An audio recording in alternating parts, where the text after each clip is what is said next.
Hello students, I hope all of you are doing great. Today we will learn a new unit that is Women Change the World. In this unit, we will learn about how women have struggled for equality and how she has ventured into the society by breaking gender stereotypes which were associated with them. One of the main objectives of this unit will be to develop an understanding and an appreciation for the positive changes that was brought about in the society by women themselves. So let's start with the class. The subtopics that we'll be learning in this unit is firstly, the introduction to gender stereotype. Second, bringing about change. Third, equality in education. Fourth, women's movement. Fifth, campaigning. And lastly, we have proactive women's movement. So now let's get into the topic one by one. Now what is gender stereotype? Gender stereotype is a generalized preconception about the characters or the roles that are to be possessed or performed by men and women. In simple terms, we can understand gender stereotype as how from a very young age there is difference in the outlook of both men and women. How from the beginning, small boys are taught to be tough and protective, while girls should be shy, quiet, and should be caring. This becomes harmful because it limits women's and men's capacity to develop both their professional careers and also to make their personal choices because of the preconception of the society. Gender stereotype has led to the development of a mindset about the kind of work that a man and a woman should do. Women are typically seen as the homemakers who stay at home and take care of the family, while men as the breadwinners who will earn income for the family. All along, women have been allowed to take up only those jobs which were considered safe for them. Hence, they became teachers or nurses, the roles that fit with their image of a caregiver. Professions that require scientific or technical know-how were not considered fit for women. Why? Firstly, because of the stereotype, the preconception that women cannot handle any technical things, and secondly, due to the risk involved regarding women.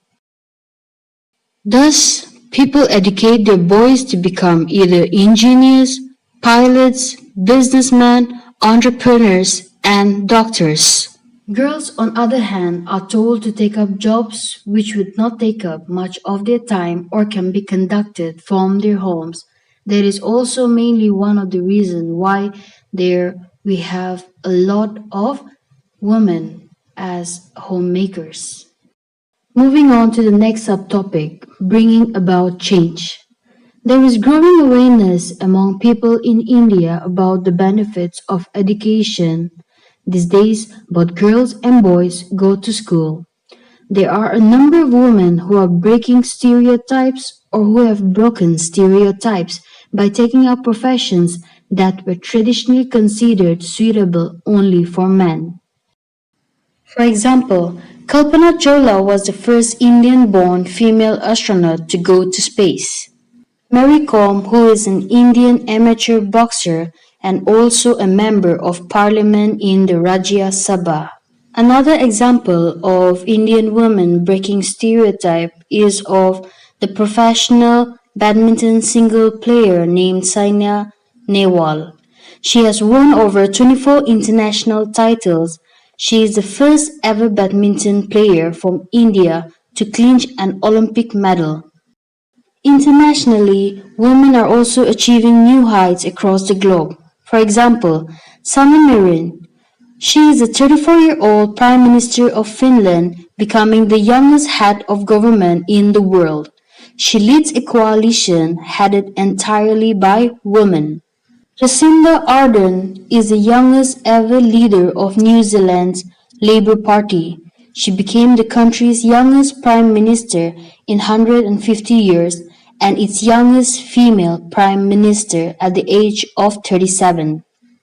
Another example we have is of Alexandria Ocasio-Cortez. She is among the first female member of the Democratic Socialists of America elected to serve in Congress. She has become a powerhouse leader who is making an imprint on a generation of Americans, especially young women.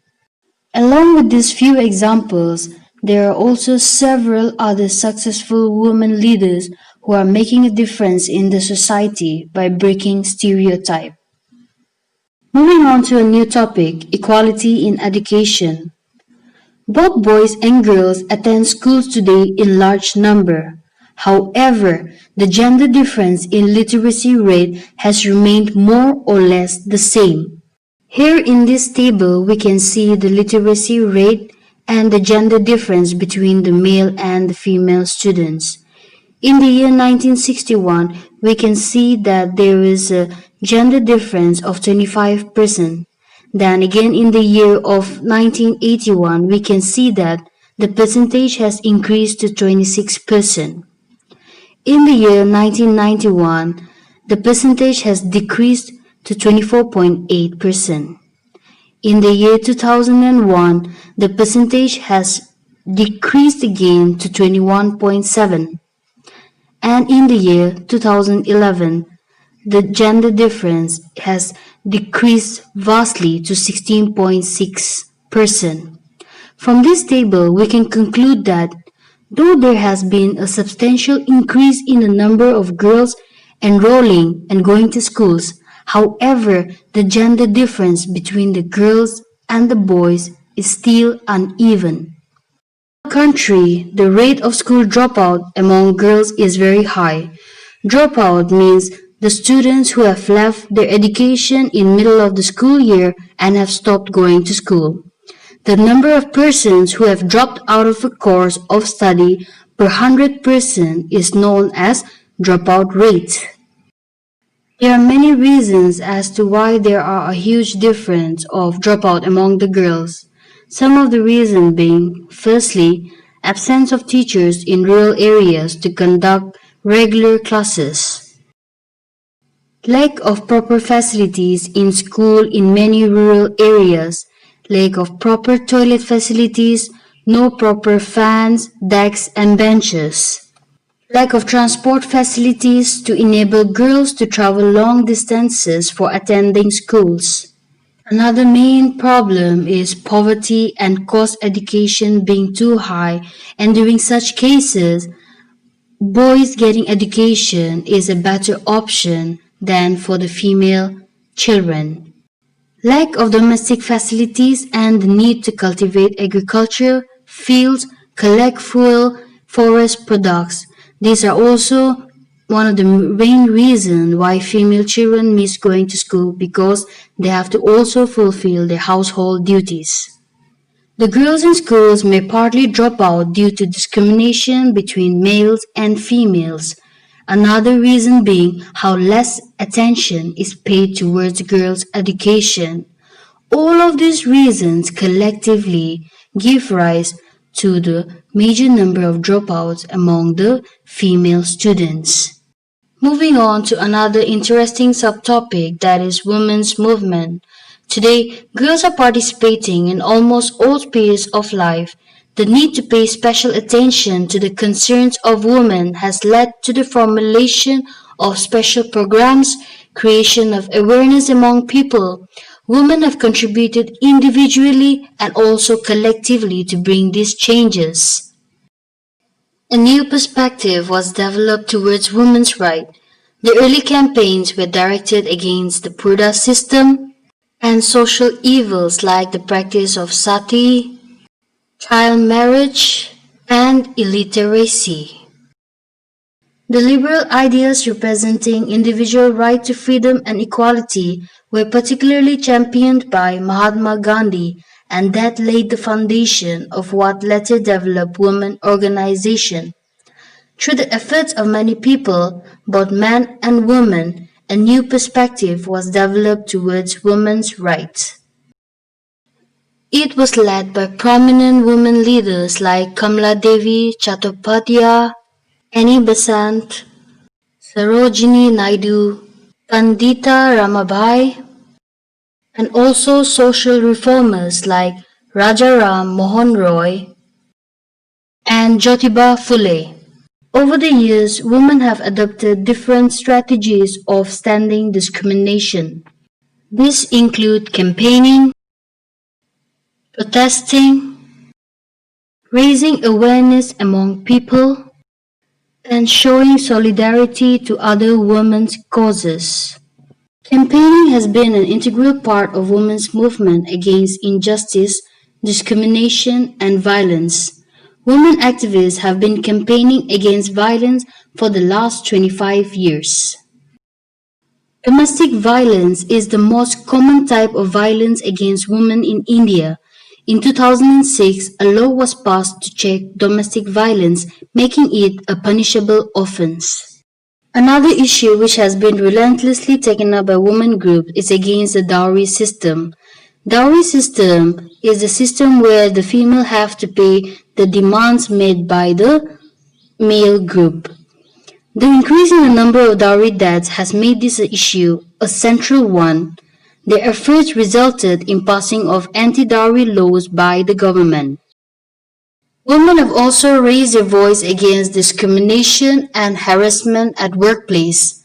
In 1997, the Supreme Court laid down the guidelines for protection of women against sexual harassment at workplace and educational institutions. With this, we see the achievements made by women and their movements. Moving on to the last subtopic, proactive women's movement. Women's movement play an important role in raising public awareness on women's rights.